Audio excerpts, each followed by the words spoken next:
The morning sun rose over New York City, casting a warm, golden light across the skyline. Inside the bustling studios of The View, cameras were being checked, lights adjusted, cue cards reviewed. It was supposed to be a routine broadcast, another day of hot topics, light-heated banter, and a high-profile celebrity guest to cap off the hour. But no one at ABC could have predicted what was about to unfold.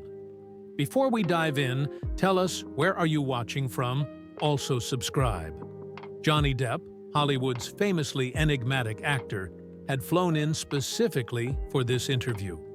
He was promoting his latest independent film, a raw and introspective passion project that marked his return to serious dramatic acting. After years of legal battles and relentless media coverage, this film was more than a comeback. It was a statement. His publicist had carefully chosen The View for his reintroduction to daytime audiences. They believed it would be the ideal setting: thoughtful hosts, an engaged audience, and a reputation for honest but respectful dialogue.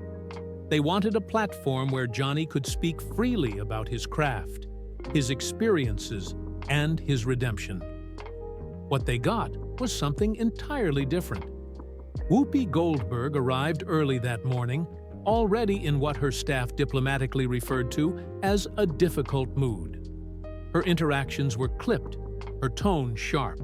She snapped at makeup artists, grumbled at production assistants over coffee, and refused to entertain pre-show notes. While no one dared to confront her directly, the atmosphere on set was tense.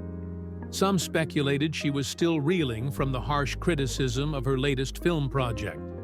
Others whispered about ongoing clashes with ABC executives. Whatever the reason, Whoopi was on edge, and everyone knew it. In stark contrast, Johnny arrived with warmth and grace. Dressed in a black blazer over a vintage band t-shirt, his rings glinting under the studio lights, and his long hair tied loosely, he exuded relaxed confidence. He greeted every crew member he passed, security guards, camera operators, makeup artists, with sincere kindness. Joy Behar would later describe him as the most gracious guest we've had in years. Sarah Haynes mentioned how he complimented her earrings and asked thoughtful questions about her children. Even Sunny Hostin, typically reserved with celebrity guests, was seen laughing as Johnny recalled a chaotic film shoot in the Australian outback. Only Whoopi kept her distance. While the other hosts chatted with Johnny in the green room, Whoopi sat at the table, flipping through her notes with the kind of intensity that warned everyone to stay away.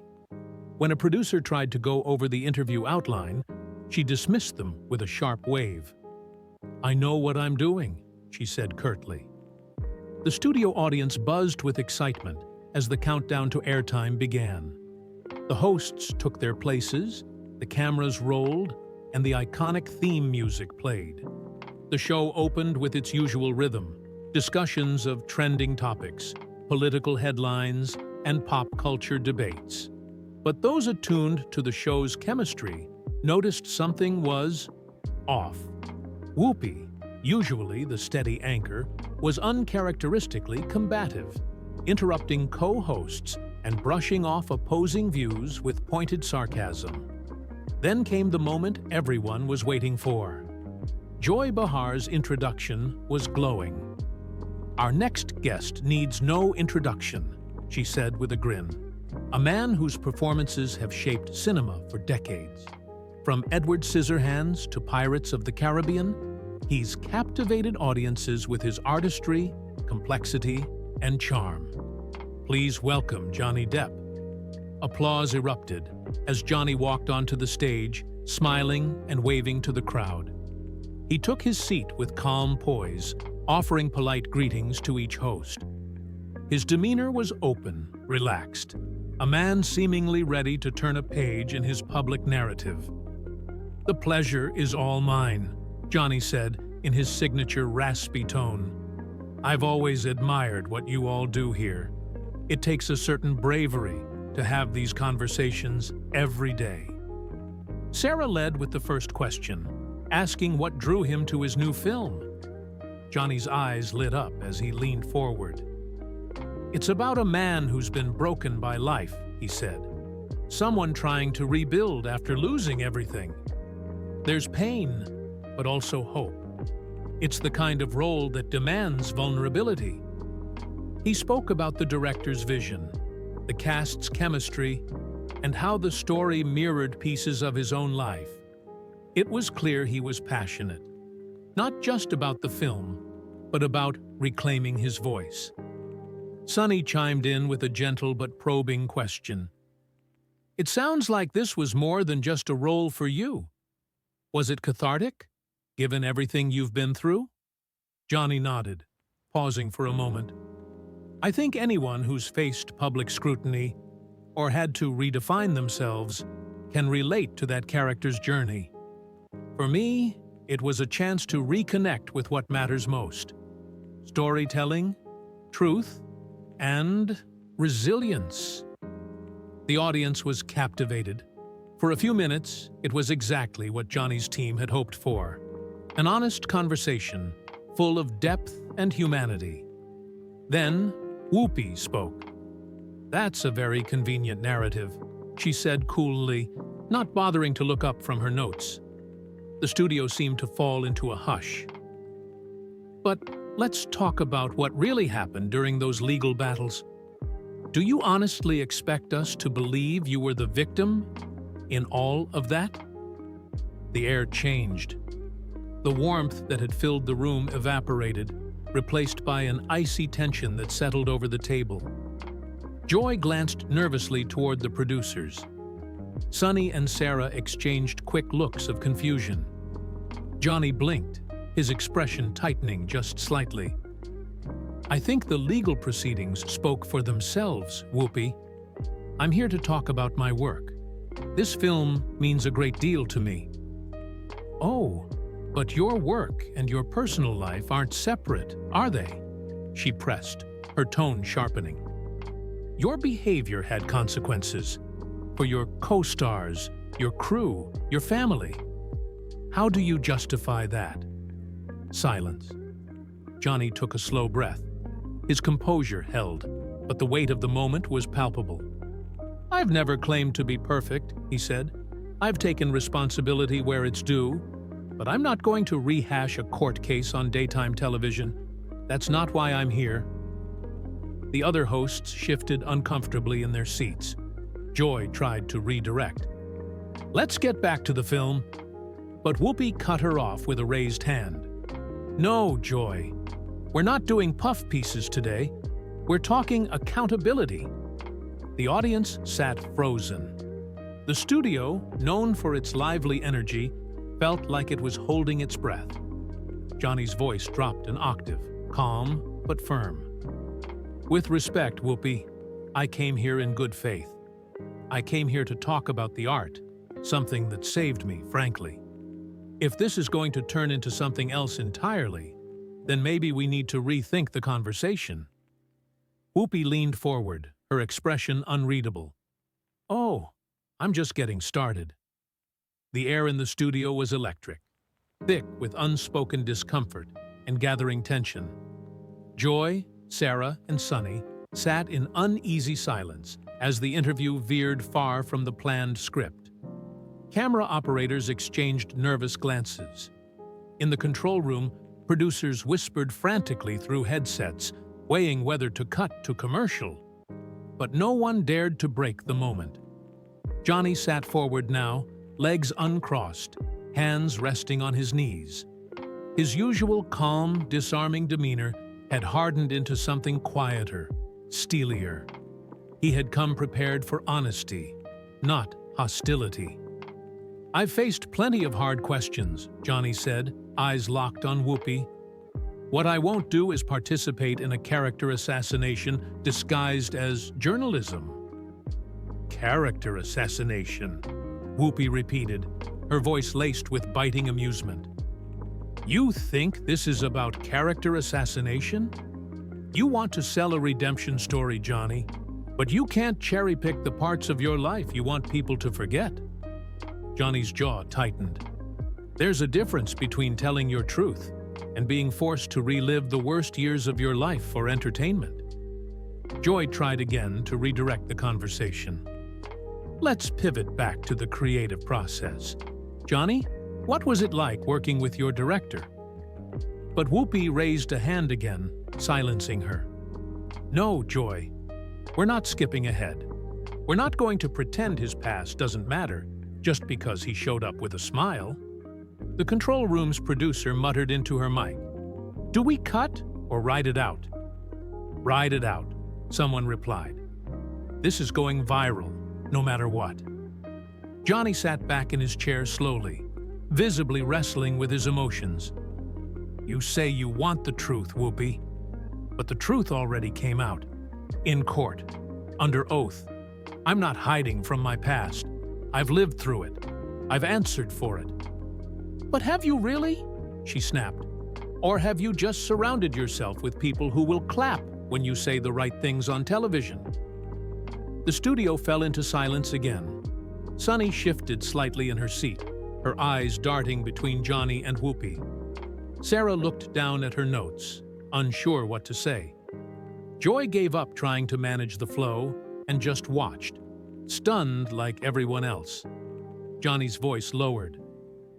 I came here today because I wanted to talk about healing, about using art as a way to move forward. But if we can't even get past your judgment, if that's all this interview was ever going to be, then maybe I made the wrong choice. Whoopi smirked. Oh, now you're the victim again? Poor misunderstood genius. That's not what I said, Johnny replied, his calm beginning to falter. You don't know me. You know headlines. You know gossip. And you've decided that's the truth. I know manipulation when I see it, Whoopi said coldly. I've seen it my whole career. This isn't new. You think just because you show up on daytime TV with a new haircut, it means you're redeemed? That's not how life works. Johnny leaned forward, meeting her glare with quiet force. And I suppose you think you're the judge of that? That your approval is the bar for redemption? I think, Whoopi said, her voice rising, that if you want forgiveness, you start by telling the truth. All of it. Not just the parts that paint you as the wounded hero. Sarah finally spoke, her voice a touch above a whisper. Whoopi, maybe we can take a breath. Whoopi turned to her sharply. This is real talk, Sarah. This is what we're here for. Johnny looked across the table at the other hosts. I don't mind tough questions, he said, softer now, more weary than angry. But I do mind being ambushed, especially when there's no interest in listening, only judging. Sunny glanced at Whoopi, then back at Johnny. I think we can all agree that the truth matters, but so does how we talk about it. We brought you here to share your story. That has value too. Johnny nodded in her direction, grateful for the attempt at balance. Whoopi's tone cooled, but her words remained sharp. You don't get to rewrite history because you've got a movie coming out. You don't get to act like it's all behind you just because the cameras are rolling. Johnny stood then, not abruptly, but deliberately. He smoothed his jacket, took a breath, and looked at each of the hosts in turn. I have never claimed to be perfect. I've made mistakes. I've paid for them. I've rebuilt my life from scratch. And I came here hoping for a conversation, one that might give people hope. But this isn't hope. This is theater. This is blood sport. He turned to Whoopi last. I respected you. Truly. But I won't be part of something that punishes people for trying to move forward. Then he sat again, slowly, his eyes never leaving hers. Whoopi leaned back in her chair, arms crossed, face hard. Then maybe you shouldn't have come here at all. Joy blinked like she couldn't believe what she was hearing. Whoopi, she said gently, this isn't helping. Helping who? Whoopi snapped. Him? Or the people he hurt? For a moment, It felt like the entire studio held its breath. And then Johnny, voice low but pointed, said the words that would echo online for days to come. "The only person hurting anyone right now is you." The moment Johnny uttered those words, "The only person hurting anyone right now is you," the studio fell into a stunned silence. Even the air seemed to stand still, heavy and motionless. The audience sat frozen, some with mouths slightly open, as though unsure whether they were still watching a daytime talk show or something far more raw and personal. Whoopi's face didn't flinch, but her eyes narrowed, and the smile that curled her lips wasn't one of amusement. It was something colder. "Did you just call me the problem?" she asked quietly, dangerously. "I'm saying you're creating a spectacle out of someone else's pain," Johnny replied, not backing down. "Not just mine. Look around. You've shut down your co-hosts. You've turned what should have been a conversation into an inquisition." Joy tried again, her voice soft and wavering. "Let's bring this back to the film, Johnny. You said it's about redemption. Maybe you can tell us more about the process behind it. The writing, the filming." "Don't cut him a lifeline," Whoopi interrupted sharply, her gaze still fixed on Johnny. "He made his bed. Now he wants to lie in it with a movie deal and applause." Sarah visibly recoiled. "That's not fair," she said quietly. "He's not here defending a crime. He's trying to talk about his work." But Whoopi was past the point of no return. "This isn't about fairness," she snapped. "It's about truth. It's about responsibility. This man wants the public to believe he's a victim, that he was hunted, that everyone was wrong but him. Well, I don't buy it, and I won't be complicit in sanitizing his image." Johnny's voice remained steady, but there was no mistaking the tremor just beneath the surface. "You don't have to buy anything. You don't have to believe in me. But if you're going to use your platform to drag someone through the mud, at least be honest about your intentions." "Oh, I'm being very honest," Whoopi replied, her tone flat and cutting. "This isn't about a movie. This is about accountability. And if you can't handle that, maybe you're not as redeemed as you think." The audience was dead silent. A few viewers in the front row exchanged nervous glances. One woman near the back stood slowly, excused herself, and walked out quietly. In the control room, the producers were now panicking. "Should we pull it?" someone asked. "It's too late," another voice answered. "It's already all over social. We cut now. We look like we're hiding something." Back on set, Sunny finally spoke. Her voice was even, but there was an unmistakable undercurrent of alarm. "Whoopi, this isn't what we agreed on. We can ask tough questions, but this feels like something else." Whoopi turned to her, and the look on her face made everyone hold their breath. "You want to defend him too? Go ahead, be my guest." Sunny's eyes widened. "This isn't about defending him. It's about not tearing each other apart on live TV." Johnny stood again, this time more resolute. "Don't talk to her like that," he said. "She's trying to bring this back to something constructive, something human. If you have a problem with me, that's fine, but don't take it out on them." Whoopi stood as well. The two now faced each other fully. Two titans clashing on a stage, meant for talk, not war. "Oh, how noble of you," Whoopi said with a mocking edge. "The great protector, defender of women, now that you need them on your side." "That's enough," Johnny said sharply, his voice firm. "I've taken your hostility. I've listened. But this has crossed a line." "And which line is that?" Whoopi demanded. "The line where people stop applauding you and start asking real questions?" "No," he replied. "The line where decency ends and cruelty begins." Sarah, barely able to sit still, finally stood. "Whoopi, this isn't you," she said quietly. "I don't know what's going on, but this isn't who you are." Whoopi turned on her sharply. "Sit down, Sarah." The entire studio gasped. Sarah hesitated, her face stunned, then sat slowly, visibly shaken. Johnny stepped in again, his tone softer now but laced with something protective. "Don't take it out on her, or anyone else at this table.